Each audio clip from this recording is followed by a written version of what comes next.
Welcome to the Mostly All Figured Out podcast with your host, Emily Rose.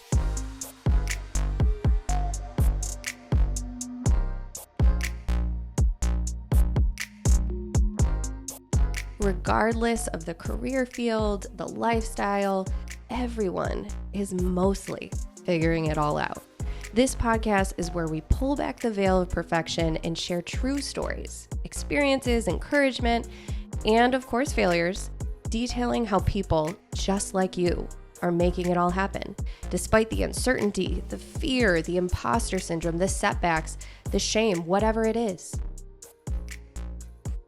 If you believe there is more for you than what your life looks like right now, you're in the right place. Let's figure out our next steps together. Now let's get into the episode. Welcome back to the Mostly All Figured Out podcast. I'm your host, Emily Rose, and I am enjoying the sunshine coming through. We're starting to finally see signs of spring in Buffalo, which is wonderful. I'm feeling it both physically in the weather, but also like emotionally. I'm feeling fresh and new, which sounds really weird, but that's how I feel right now. So anyway, I need to figure out a better way to casually start podcasts.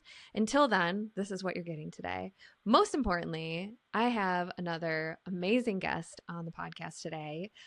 He and I have been trying to make this happen for a while, but he is a very busy person, traveling and designing and advocating and all of the things, and I just cannot wait to get into this conversation. So without further ado, I'd like to introduce the founder of dooProcess, Chad Williams. Welcome to the show, Chad. Hey, Emily. Hey, Emily's tribe. It's an honor to be here. Emily, I must say you do have like the perfect podcast voice as well too. That was truly Oh, beautiful. It's a truly beautiful thank intro. you. Thank you so much. Thank you. I appreciate that. So I wanna get right into your story, but before I do that, I like to talk to anyone that I have on about where they came from, right? Because I think where we came from, how we started as kids really informs so much of our decisions and where we head as adults. So, where did you grow up? Where are you from? Are you from Buffalo? No, I'm not originally from Buffalo, but Buffalo definitely took me in. But I'm a Brooklyn boy through and through. Brooklyn, New York. Grew up in the Flatbush, Crown Heights area of Brooklyn. Had both parents in my life, predominantly my mother, though, as they were separated.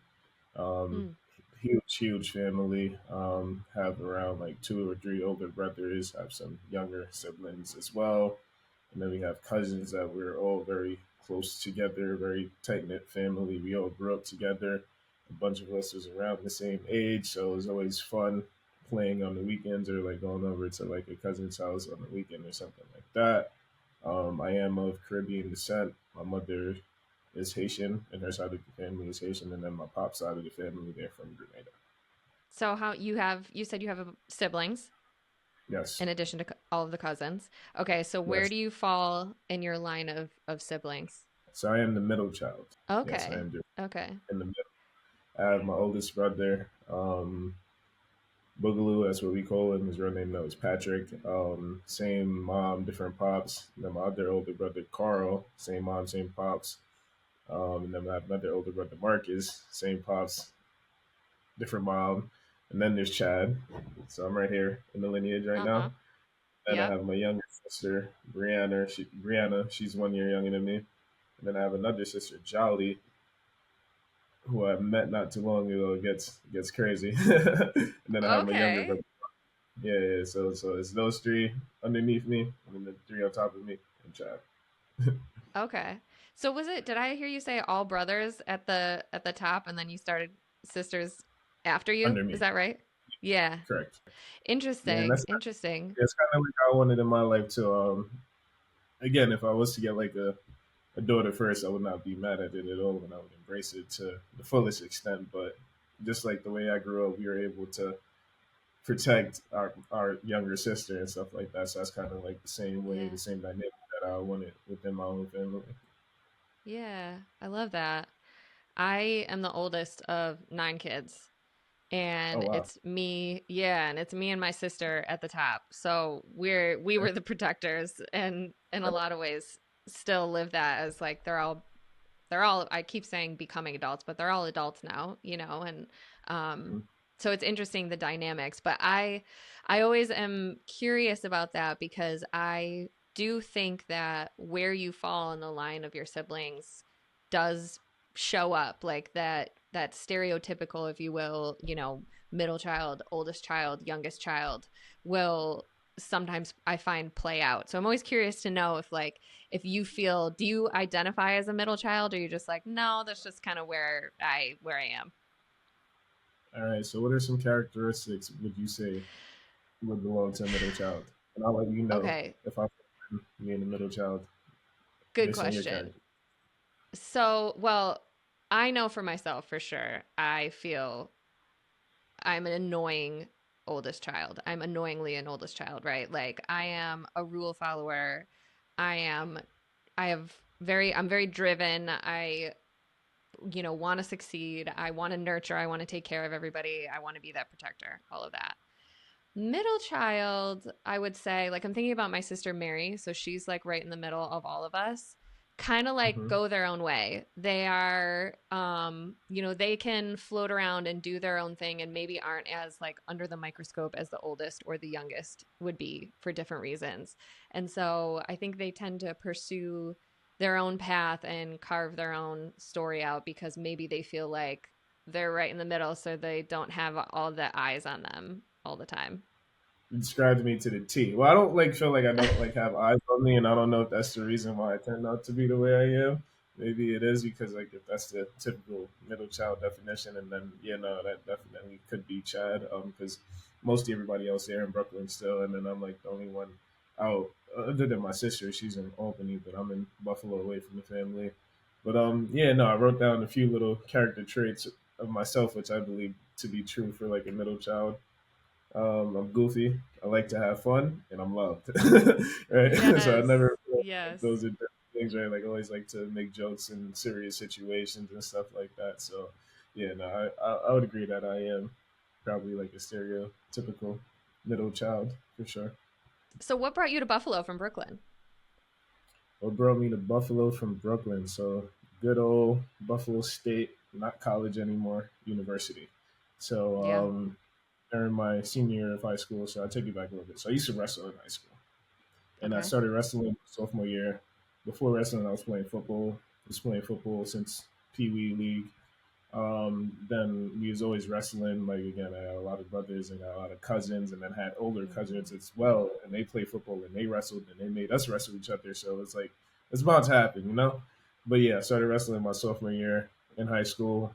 Um, I was good because of my strength, right? And then also like my football background. So I was able to hold my own. But when I would go against somebody who knew wrestling and was very strategic, I would lose, right? And I would lose Mm-hmm. bad because like my strength couldn't really take me far. So during my junior year of high school, right? That's what they call it in high school. Yeah. Yeah, yeah, 11th grade. Yeah, so during my junior Mm-hmm. year, actually ineligible to wrestle. So I would go to this program called Beat the Streets New York. And I'll go there every day after school because I couldn't wrestle for my school because something that happened. So I'll go to Beat the Streets where they take in wrestlers from all over New York City and they all come in this one training center and they all train together. And I'll go there every day after school and I'll just train, train, train, train, train. And I got better. So my senior year actually was number one in the PSAL at the Wow. 175 weight class, and I would wrestle, and then like the goal in wrestling is to get like well, in New York City is to get the city championship, and then once you qualify for the city championship and you get first place there, you then advance to the state part of the competition, and the states is where you go against across like people from all over New York. But I actually ended up getting injured in a Oh, match. It was the number one versus the number two in the PSAL. It was me against a guy named Fernando from Brooklyn Tech. And you always Fernando. stretch before matches, right? You always stretch, but like this match was against Brooklyn Tech. He went to Brooklyn Tech. They were rivals of like Nedwood, or like not even like they weren't like we weren't rivals to them, but they were our rivals, right? Because they were always so Yeah. good, right? Like as a team, like wrestling is an individual sport, but it's also a team sport, right? And Mm-hmm. like we went into the match like they have a bunch of better wrestlers than what we had on our team at the time. But like I was one of the expected winners, and then I think the guy above me, he was also my guy Nick, he was an expected winner as well, right? And Mm-hmm. like typically in wrestling, it goes in order from lowest to highest in terms of match sequence. So like it started at I think it was 99 pounds, and then like we lost all the way up until when it was my turn to go. So like we were just getting slaughtered. So Oh. 99 to 113 to 120, right? Like it was just bad, and it was at their home field, right? So like their crowd was going Oh. wow, he's making all types of noise and stuff like that, right? So now like me, I got to get locked in, right? So like I'm stretching, I Mm-hmm. get the best stretch of my life, right? I'm stretching, I get everything. I do my cherry pickers, I do my little running, I do my running backward, I do everything, right? And then it's time to wrestle now, right? I'm hyped up, I'm ready to go. I shut the crowd up. I shut the crowd. It was like you would have known what would happen today. You would have thought nobody was in the room, right? It was all you could hear is my teammate just going crazy. Let's go, Chai, yeah, right. Heck So like yeah. Yes. I'm winning this match, right? I'm winning this match, and then everything just goes to dust. I end up taking a shot. I think I overextended my arm. He sprawled. His sprawl was basically like defense, and then my shoulder popped out. So Oh my shoulder no. popped out. I'm laying down on the mat. I come up. I got a video of this too. I try to come up with the Oh shoulder, and then it goes right back down to the mat. And then my after a while, it goes back in by itself, right? So it goes back in by itself. To my surprise, they let me continue to wrestle. Oh my So God. so I continue wrestling, right? And like thinking back on it now, I was supposed to take it easy because I had a lead in the match, right? Just from what I was doing before, I had a lead in the match, right? And I was supposed to take it easy, play defense, sort of thing. Like try not to use my arm that the shoulder just popped out in, right? Oh my God. Me just Yeah. being like very hyped up, very overstimulated. I'm taking shots. I'm doing my thing, right? The crowd is going wild. My team, they're going wild. Let's go. Mm. Oh my So God. right, but that ends like so. I'm doing my thing for a little bit, but then it ends up coming out again. Oh. This time it's taking forever to go back in, right? So it finally comes back in. I'm winning the match though, like in terms of points, right? But they end up calling the match, and I lose on an injury default, Ugh. right? So I lose on the injury default. He gets the W, and then that kind of like ended my season. So I couldn't go to the Mm. state tournament. I couldn't go to the city tournament to even qualify for the state tournament. I couldn't go to the Mayor's Cup tournament. I couldn't do anything, right? And I like that would have been like my. Would have changed the whole trajectory of my life if my shoulder would have never been taken out during that time, right? Because I would have tried to Yeah. wrestle in college, right? So to answer your Yeah. question, what brought me to Buffalo was that well, I applied to Albany at first. I applied to University at Albany. It was the only school that I did apply for. I got accepted into the EOP, the Educational Opportunity Program there at Albany.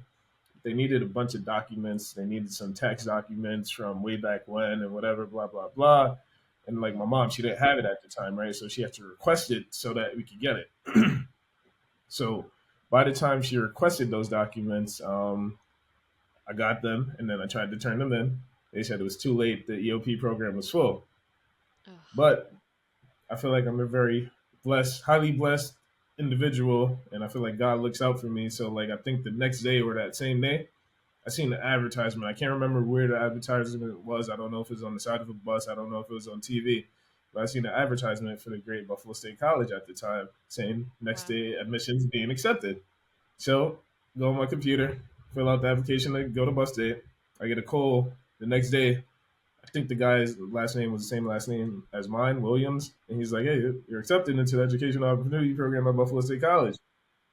And that's what brought me to Buffalo State College. Yes, and I'm still in Buffalo to this day. And it's sunny. It's Yeah. usually not sunny. Yeah. Yeah. It's so Sorry. nice. Story. So it's No, fun. that's so this is so interesting to me because of course I didn't know this part of your story before having this conversation. So I'm so curious that already like at such a young age you were faced with like what you thought your life was going to be. It wasn't, and it just was like stopped immediately. And then so I'm curious about like between realizing that your wrestling career was over, which you had invested so much time and effort into, to like applying for Buff State, like what was your thought process like? What was your mindset then? Did you have to go through like almost like a grieving process, or were you just like, okay, on to the next thing, like God's got me, I know I'm going to figure this out? What was it like for you? Yeah, it's crazy. So I tend not to like look at the negatives in situations, and I've been like that way since younger. I don't know if it's just the way that I grew up or what was it exactly, but I'm the same way to this day. I didn't look at it as like, oh, my shoulders broke and stuff like that. I Yeah. didn't like grieve the situation. I was like, all right, what are we doing next? What's on to the next thing, sort of thing. So like that was like my mindset going into it. Like it sucked. I couldn't get into like the different tournaments in the states and whatnot, but like it wasn't like my end all be all. Like I wasn't the best wrestler where I was doing this since I was young, and then like my whole career just ended, sort of thing. Like I started wrestling Yeah. in high school, and I contribute wrestling to making me the man I am today, of course, too. Like it's just a hard sport. It's very hard, right? To keep going back and to practice every day, like you got to be very resilient. It trains your mind, trains your body to be resilient. But yeah, no, I didn't look at it. I didn't let it affect me in a negative way. I just got the surgery, then I had to recover from the surgery, and then I ended up at Buffalo State College. And funny enough, like Buffalo State College, they didn't have like a wrestling program at the time. I actually started a wrestling club at the school, so like Oh, always wow. just I just always try to like find a way to make something work, sort of thing. So yeah, Yeah. Where do you think that mindset comes from? definitely comes from my mother. It comes from my mother, and it comes from being raised in Brooklyn, New York, right? Like you just gotta have tough skin, right? So like my mom, she's predominantly a single mother, taking care of God knows how many kids, right? So like she sometimes have me, my sister up here, and then me and my brother, like my older brother, him walking, and then me in the stroller or something like that, right? Or vice versa, sort of thing, right? So just seeing her and growing up, seeing her do all of these amazing, great things, right? Like if she's resilient, doing all of this stuff, getting through it, going to work, taking us to the library after we coming from school and whatnot, right? So like just seeing her do all of that, like who am I not to try even match what she could do, right? Even though I possibly can't Mm, even get up to like her level of like her resiliency, but like just watching her as I'm growing up and whatnot be so resilient, I thought it was just like secondhand for me. And then also yeah. seeing like my oldest brother, he's a little bit older than all of us. He's probably around like 38 to 40 in that range somewhere. He was just Mm, always doing great things, right? He was always like being talked about in the family. He was doing internships at the White House with Obama, right? So he's always doing wow. amazing things with startup companies and everything like that, right? So just seeing him and him being a great role model besides alongside my mother, it was just yeah, it built it up in my head from young. That's awesome. That's really great that you had both of them to look at, and it's so true too that saying things is one thing, but the way you move is really what makes an impact and what people, especially young people, take in. Like I can say whatever I want to my kids about like how the right way to live, which what is that anyway? But like, like give them advice and like things that I think will be positive and good for them and mindset wise, especially. But unless I'm actually practicing that and showing that, that's the stuff that really sits with you and that just becomes ingrained and part of who you are. So moving on from this, let's talk about the story that led to dooProcess. So, what happened at Buff State that led to you being wrongfully convicted? Yeah, no. So I was actually wrongfully arrested. I was not convicted, thank the good Oh, Lord. And it sucks for all of the people who are wrongfully arrested, convicted, wrongfully in yeah. prison. The whole nine. It's a horrible injustice that needs to be mitigated and figured out because like you're taking somebody's life away from their families, therefore you're ruining another lives. Yeah. Oh, whole nine. But yeah, no. So yeah, I went to Buffalo State in 2016 as a freshman. Young boy from Brooklyn just trying to find his way. Had a degree in economics at the school. Was working, was passing my classes. Like always had a good balance. That's one thing with me as well too. Like always have a great balance within my life, right? Like I'm always doing good in class, and then I'm gonna have fun on the weekends too, right? I'm gonna go to a party, something like that, and then I'm working as well, trying to make some money to have in my pockets, right? Always have like a good balance, right? Some people they don't have that balance. Like a lot of people my freshman year, they ended up getting kicked out of school because like they were partying too much, and then they were lacking in the classroom, right? So I Mm-hmm. thank God for another thing, just being able for me to be able to balance those things, so I'm able to have like equitable life. I'm not working too hard where I'm not just like enjoying myself and going crazy or something like that, right? So Yeah. my junior year at Buffalo State University, now I was in class again, and then also I went to go out with my friends. So one Saturday night, I think after work, one of my friends said, "Yo, Chad, let's go. We outside somewhere, right? We're gonna go downtown Buffalo, go on Chippewa, or something like that. Go release from stress, go have some fun, right?" So like any other regular Saturday night, we did that, and Mm-hmm. we were at a club called Venue downtown Buffalo. It was me, one of my guy friends, and then we were with two of our girlfriends, and we were in club regular night. Everything is going how it's supposed to be going, and then one of my friends, one of the girls that we were with, she threw up. So she threw up, and then one of the bouncers saw that she threw up, and he said that she had to leave the club, right? So like again, that's it within the whole problem with herself. Instead of trying to like help the person or something like that, you're kicking them out because like they threw up. But then like that's Yeah. a whole another problem, right? So like Yeah. us Yeah. being the people that we are, right? We want to help our friend, so like we're helping Yeah. her and stuff like that, and like they're gonna call Uber, they're gonna go home basically, right? So like one of them, or I Yeah. think my friend, my guy friend, he calls the Uber for them, and we were just gonna take them to their Uber, and then we were gonna go back inside. So it's packed outside. I think the weather was nice too, so it was a bunch of people, it was a bunch of commotion going on outside. And we can't find the Uber initially, right? So we Mm-hmm. each looking for the Uber, and then we finally find the Uber. Well, I find the Uber, right? And I'm with the girl who needs to get in the Uber. So I go to open the backside of the door, it's locked. And then I'm telling the Uber driver, "This is her Uber. Can you open the door?" And then from his driver's side, he's like, "No, no, no, no, no, no, no, no, no, no, no, no, no, no." So in my head, I'm like, "What's going on right now? What are you doing, right?" Yeah. Yeah, and I'm eager to like get her in the car, and I'm eager to go back inside, right? That's just the things I'm Right. trying to put you of my mind and like what I'm thinking and stuff like that. So I'm like, what Yeah. is this guy doing? Like in my, I'm like, what do you do? What do you mean no?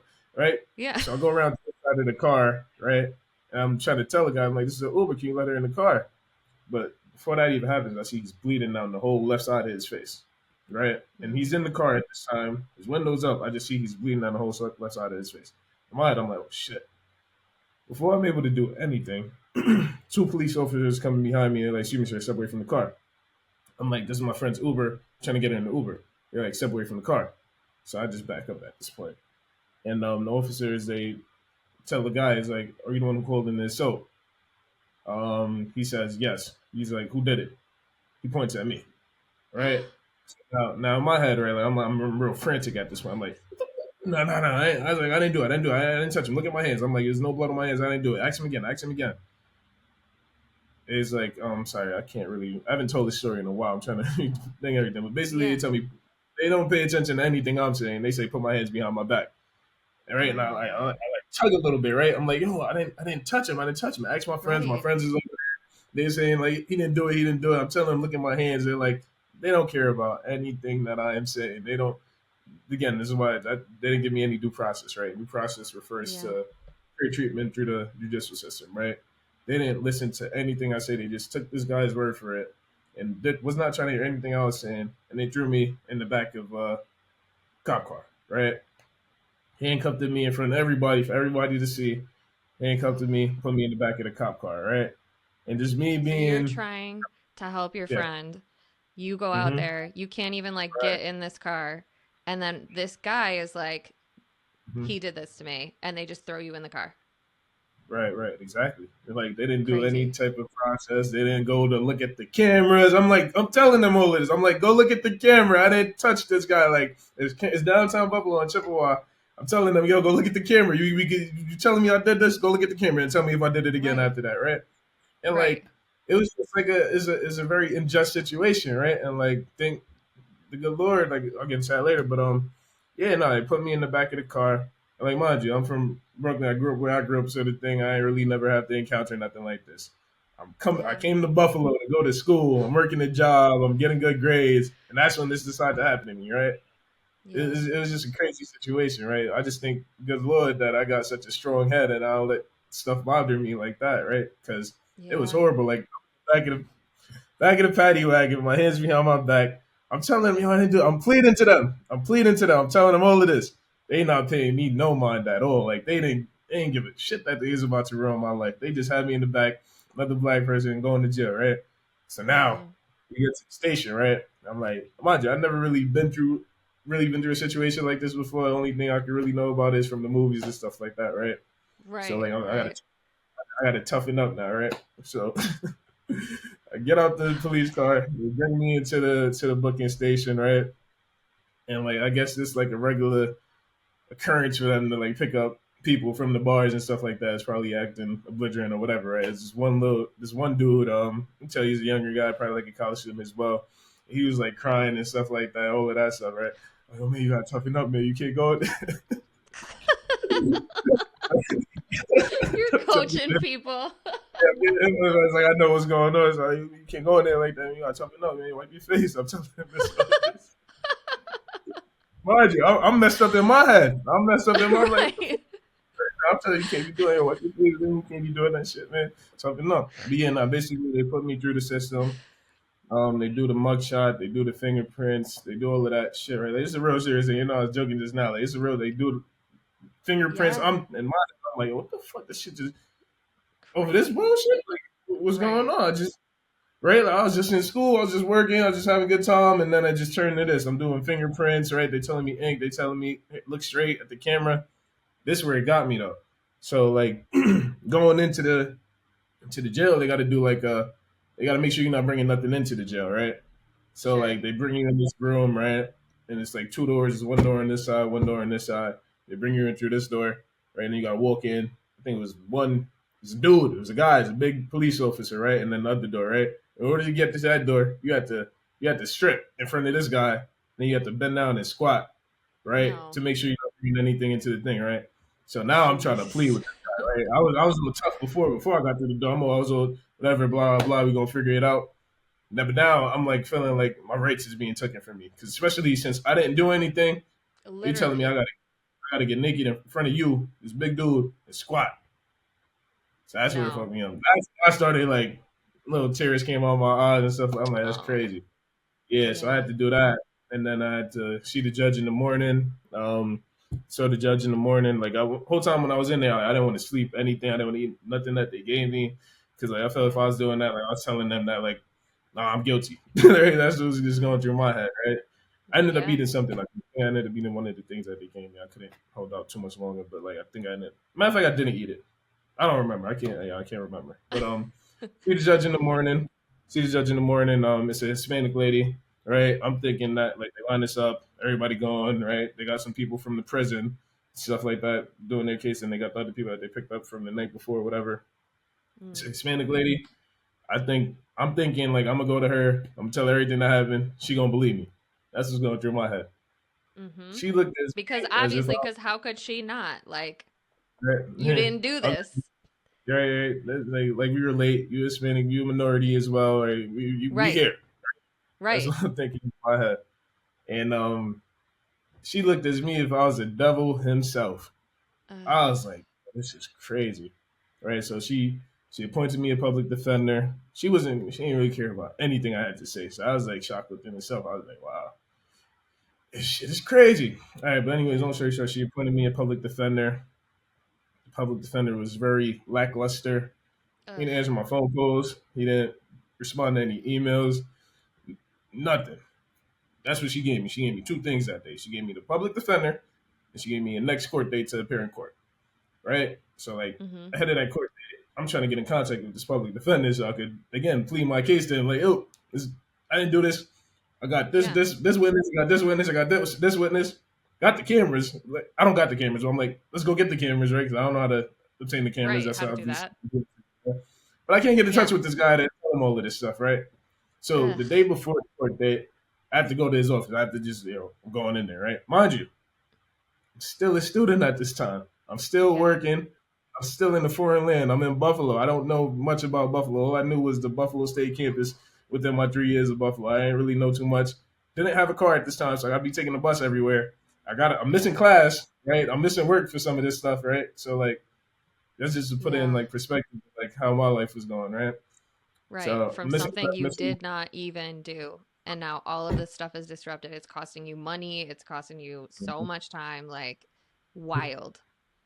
right? So something I didn't do, right? And like crazy. So go to his office, and his office, right, is tell you like how messed up the system is, right? His office is in the same building as the courtroom is, and as the booking station is in, right? But this guy supposed to be fighting to free me. Right. Right. make this up. I can't make this up, right? Ugh. And the whole time, like while I'm in there too, right? Because I'm familiar a little bit with the public defender system and stuff like that, right? Whole time Sure. I'm in there, I'm trying to find his office, right? But I see other lawyers and stuff like that walking around, right? It's a court building, there's lawyers around, right? So I'm trying Mm-hmm. to me being the social guy that I am, I'm trying to talk to everybody. I'm like, I see this one black lawyer, right? I'm trying to tell Mm-hmm. him like this, that, the third. He's like, he said $5,000 or some shit like. I'm like, damn, brother, like you supposed to be here. I just told you my whole story and stuff like that. And this what you tell me $5,000? Like, That's word, okay. But then again, too, that's crazy. that's his price though. But like in my head, I'm like, I didn't do this. Can you just help me out? Sort of thing, right? That's Right. just in my head, right? But like again, he got his own price, so I understand that now. But like at that moment in time, Sure. I was like, you black, I'm black. I'm telling you all of Right. this, whatever, right? I go up to the Yeah. public defender's office. They got like a receptionist and stuff like that there. They like, do you have a meeting or something like? Do you have a set time or something like? Nah, I'm trying to meet with this guy. Right? They giving me a hard time, so now it's just crazy. Ugh. Whatever. Finally meet with the guy. I tell him everything. I tell him how the nights are, just like I told you everything from the beginning. I told him everything, and it was fresh in my head at the time too. So I broke it down for him. I told him everything, like what's going on, and I ended the conversation with, all we have to do to clear my name is go downtown and get them cameras, right? You don't got to do too much, right? Whatever else you got going on, all you got to do is go and get them cameras downtown. We gonna clear my name. He like, okay. Mm-hmm. I'm like, all right, I'm go home. I'm in good hands. I'm thinking I'm good, right? I'm thinking he's gonna go get the camera footage and everything's gonna be peaches and cream. Wrong. I go to court the next day, right? And then like he's fighting a whole bunch of cases because he's a public defender. They throwing cases on him, right?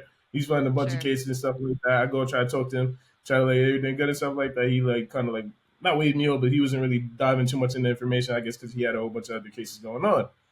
So get in front of the judge. Well, I asked him first before we go. I was like, you got the camera footage? He's like, no. He doesn't give me any explanation to as why he doesn't have the camera. He just says no. So in my head, I'm like, oh man, Ugh. I'm done for it, right? I'm like, oh, it's Oh over, my God. right? I'm like, it's over. That's what I'm going to draw. I'm like, oh man, it's right. So now it's time to see the judge, and the judge says, like, they start their procedure. However, they start their procedure. It turns out the guy who got assaulted, the victim, he wasn't there. So now the court date gets, I think the word is arraigned to a further date, right? Okay. And like Yeah. I spent there the whole summer going back and forth to court, just trying to fight and beat this case, Oh right? By the my time the public God. defender even went to go get the footage, I think it was a rape. Matter of fact, he didn't even go. Right, so they barred me. They banned me from going within that downtown Buffalo area, right? Because like say like the Uber drivers doing work, they barred me from going down there, right? But I was like, this guy's not gonna go get the footage, right? So I finally went after some time to try and go obtain the footage. And I spoke Yeah. with the different bars and businesses in that establishment. They all said they erased it. After a month of whatever, blah blah blah, they erased the footage, right? So at this point, like I'm Ugh. thinking it's over. I'm thinking it's over. I'm thinking I'm fried rice. Like I'm gonna have something on the record, on my record for the rest of my life, something that I didn't do. I'm thinking it's over.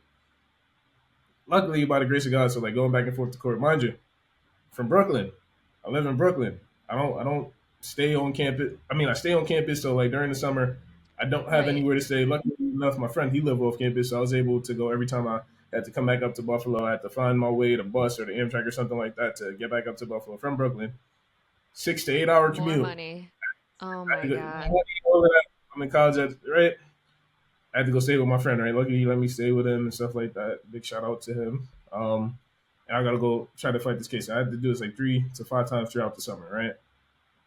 Also, my uncle, rest in peace, Big Boss, he passed away that day, and I remember his funeral was like on a Saturday or something or Sunday or something like that, and I had to go up the next day to Buffalo to make a court date, right? So like instead of being able to grieve my Mm. uncle, I had to go up and fight a Wow. court. That's just everything that's just going through my mind, my perspective, trying to get it Yeah. you to see it from like my point of view, right? Yeah.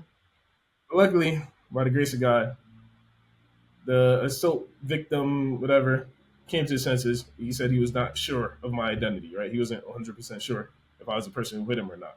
So I was able to get the case dismissed off of the off of that, basically, right? So by the grace of God is what I Yeah. like to call it, right?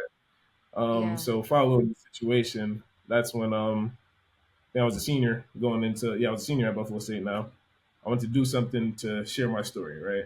So that's when I decided to start dooProcess. And I always wanted to start a clothing brand. And Hmm. then the dooProcess name fell onto me. That's a whole other story within itself, but I'm going to spare you. Yeah. But the dooProcess name just fell onto me, right? And I looked up dooProcess, right? And it said fair treatment through the judicial system, especially as a citizen's entitlement, right? And I was like, oh, this is perfect, right? Because like streetwear is the brand of clothing that I wear that I like to wear the most, right? And the streetwear is a form of art, and then art is a form of expression, and expression is the process of making known your thoughts and feelings, right? So that's like the ethos Yeah. of what dooProcess is, right? It's a collaboration between my passion for fashion and activism. Always had a love for fashion growing up in Brooklyn, New York, and then activism from just like what we face as Black people in America, right? And that's how the Yeah. process was birthed. Um, I just forgot my mission statement completely. I was gonna state it out, but we have a mission of donating back 15% of every sale to organizations that advocate for social justice. And I just want to be like a walking billboard, a walking testimony for people who could potentially be in a similar situation to myself. To always let them know, keep their head up, and there's always a light at the end of the tunnel, no matter how dark it is. Wow. I don't even know what I could possibly say after that, but thank you for sharing that full story. It's really incredible. I was speaking with someone. I met with a friend for coffee before this, and I was telling him that I was going to meet with you. And I said, I gave some snippets of your story, what I knew of it before this, and asked him, like, what would you ask? And he said, I think it's really interesting because when people go through really hard things, oftentimes you can go one of two ways. You can choose to do something positive with it and take it and go somewhere with it, or you can choose to be really bitter about it, angry, kind of stay in that place, or maybe the grief place, like stay there. And I see a lot of people in my life who have done both things. I think, you kind of talked about this already with the mindset that you got from your mom and from seeing your brother as an achiever and growing up in Brooklyn. But do you, at what point were you like, I'm going to make something of this unbelievable thing that happened to me and this experience I had to go through? Like, was it just like a natural, I need to make something of this? Or how did it come about? Like, how did you get from there to this? So I'm not the most religious person, but I believe in God very much so. I pray to him before I go to sleep. I pray to him when I wake up. I pray to him over my food. Talk to him, right? And I feel like I'm very blessed and highly favored, sort of thing. So like I didn't think of it. God threw it at me. He was like, here. And like this Mm, happens a bunch of times in my life where God just throw an idea at me. Here, let's do this, let's do that. I'm just like his messenger. I'm just putting it out there, sort of thing, to the best of my ability. And I've always been like an entrepreneur. Always loved the money. Always loved just being able to make a difference, community. yeah. And yeah, so always just like try to find ways to build something, right, that has a bigger purpose, right? So just all of those things combined into one. Always want to start a clothing brand, and then I thought of the name dooProcess. I was like, this is perfect. This works, and that's essentially like how it came to me, combining again my passion for fashion and activism, and wanting to make a change while wanting to look good, making a change, sort of thing, right? So that Yeah. started in 2019 of November, actually, which is actually my birth month. I was a senior in college, and I was like, let's do it. And it's funny because it's like right before COVID had happened too, so it's kind of crazy right Yeah. before COVID, the whole Black Lives Matter movement and stuff like that. So it was like came in right at the perfect timing, right? So like that's why I say like it's divine timing, right? Like it came in all before all of that stuff had happened, and it was so relevant to the time, to that current time, still to now times, right? So Yeah. that's how it came. Yeah, It totally. was bestowed upon me. I feel the same way. I feel so grateful for the things, especially in the last couple of years, that I've had to go through. And I see how they have like propelled me in a way to where I am now, and how that part of my story is relevant to the person I am now and the way that I act and I move and the beautiful things that I'm receiving now as a result of having gone through that. What about fashion was it for you that this was the mode for you, the way for you to be an advocate and to talk about this? is bestowed upon me. No, so my uncle that passed away, Big Boss, he was huge into clothing, into design, or all types of clothing, and he would always just bring me and my brothers, my sister, a bunch of different items and whatnot. Like he'd come to the house with like a big garbage. Like he was a hustler. Like he made it work. He was an entrepreneur in his own realms, and he always come to the house with like a big bag. We make his little jokes real quick, and then he started giving us different things to like where to school and whatnot. And just being born and raised in Brooklyn, New York, it was always like a competition going into school, like what you was wearing and stuff like that. He's always checking your sneakers, checking Mm, your tag, sure that stuff was legit, whatever it may have been, and sort of thing.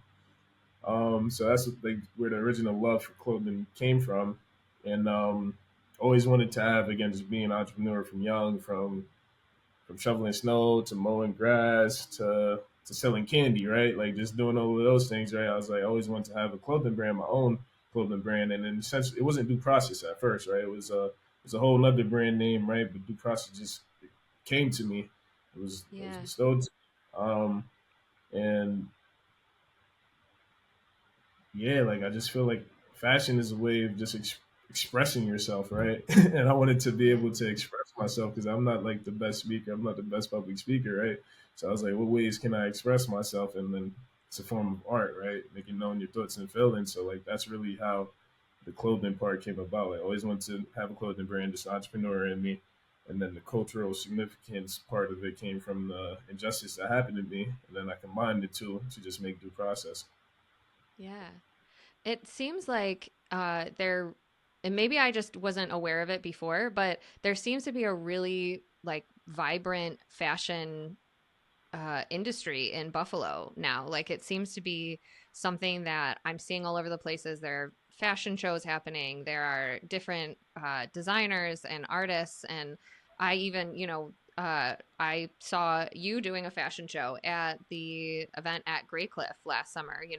And so I think I'm seeing this and hearing about it much more often. Why do you? Is it? Was I unaware? Did this exist before, or do you think it's like a budding? Um, Art form that is happening in Buffalo now. Definitely a budding art form that's happening in Buffalo now. Like it was always around. Like Buffalo had its own form of fashion that they have, but it wasn't really put on like the main stage per se, right? So like I went to Buffalo State College. Buffalo State College has a great fashion program, right? And they have their esteemed show runway every year, right? And like when I started through Mm-hmm. process, right, I knew Buffalo State had the fashion show, right? Just me not knowing really too much about it, I was like, I wanted to get my stuff in that fashion show sort of thing, right?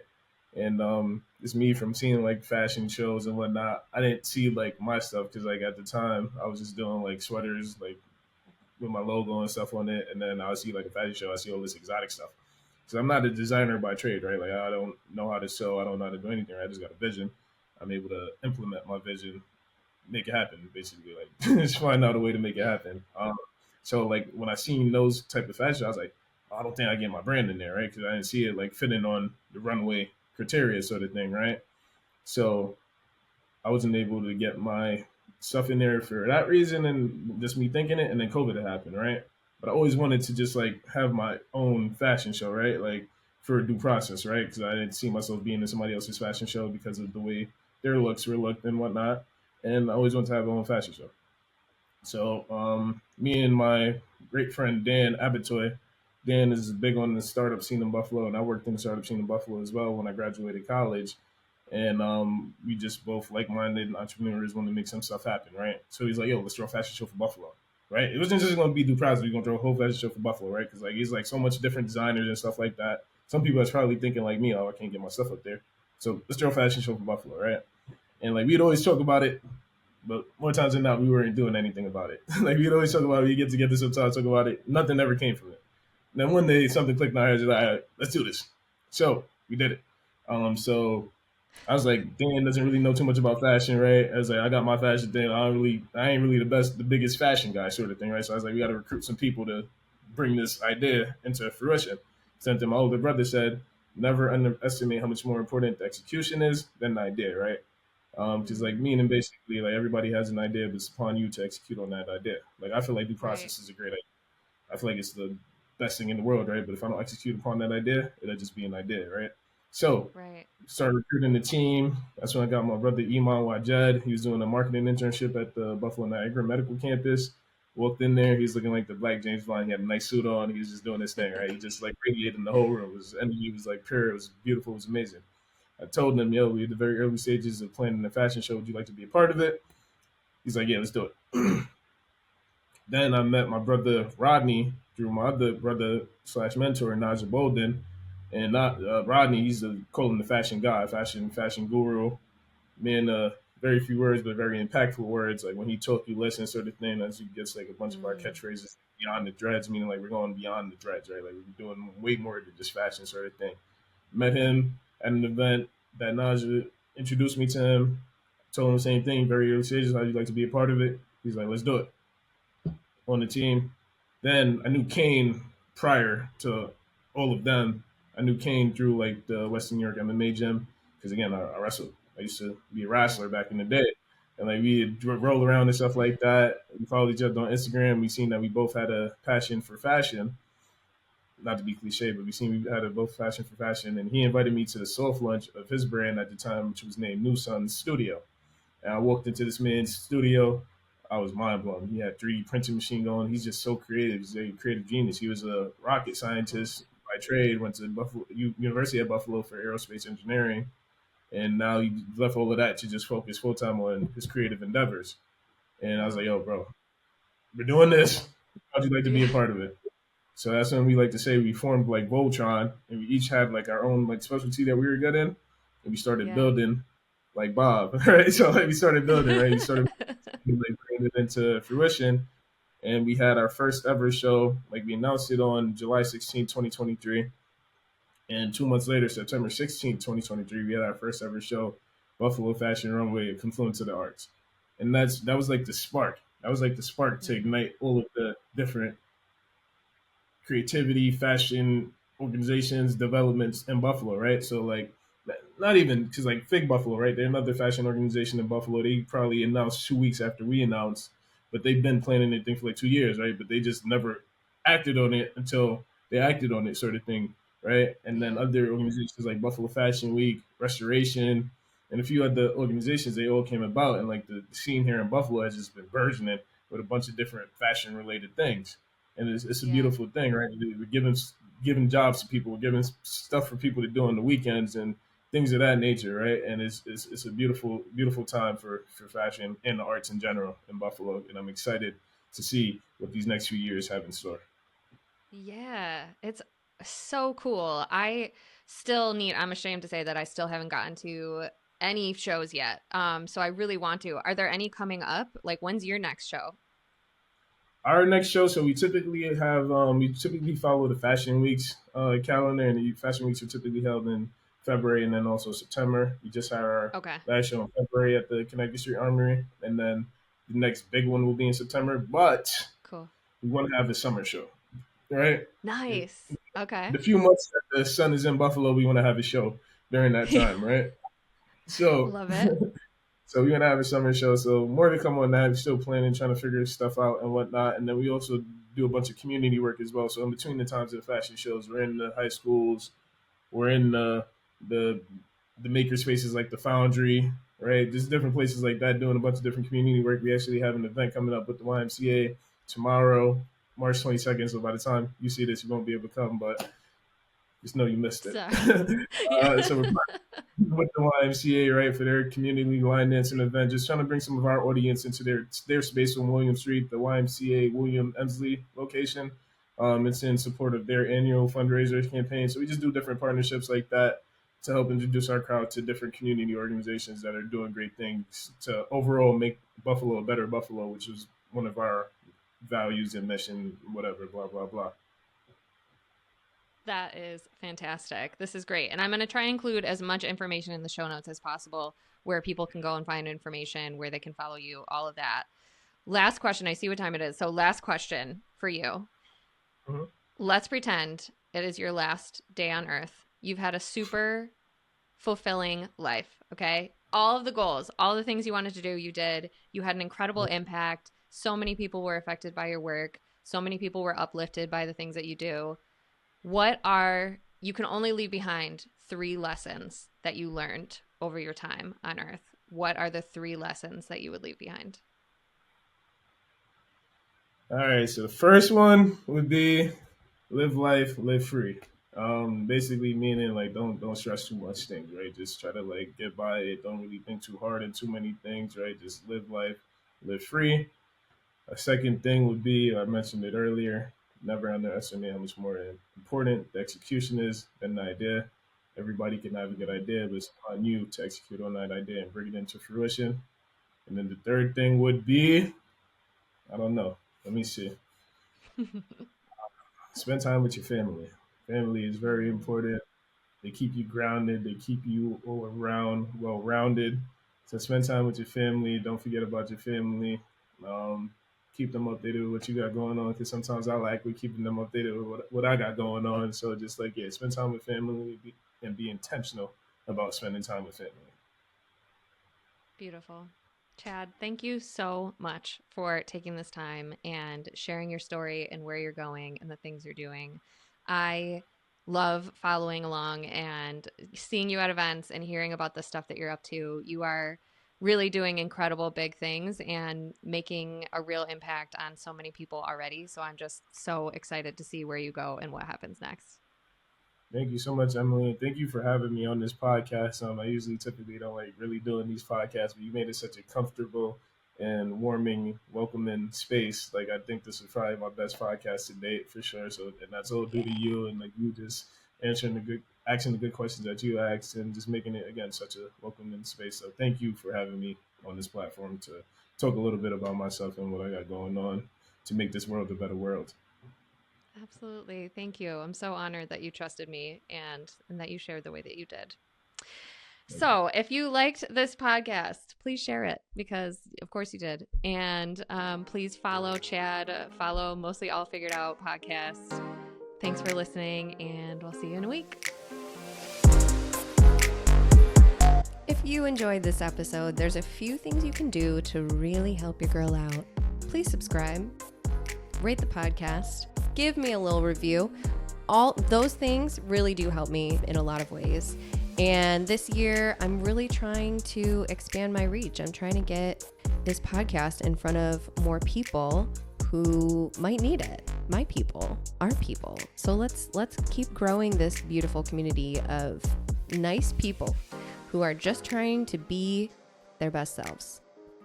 So if you know someone who might like it, please send them the link. Share it in your stories, tag us, which is another thing you can do, actually. If you're not already, please follow us on Instagram at Mostly All Figured Out.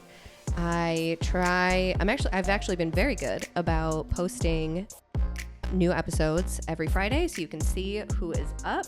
You can get some little previews, sneak previews with some sound bites that we post throughout the week. And it really helps, again, in expanding our reach a little bit and getting us out there in front of more people. So thank you for doing that. Thanks for listening. Thanks for supporting. Love ya.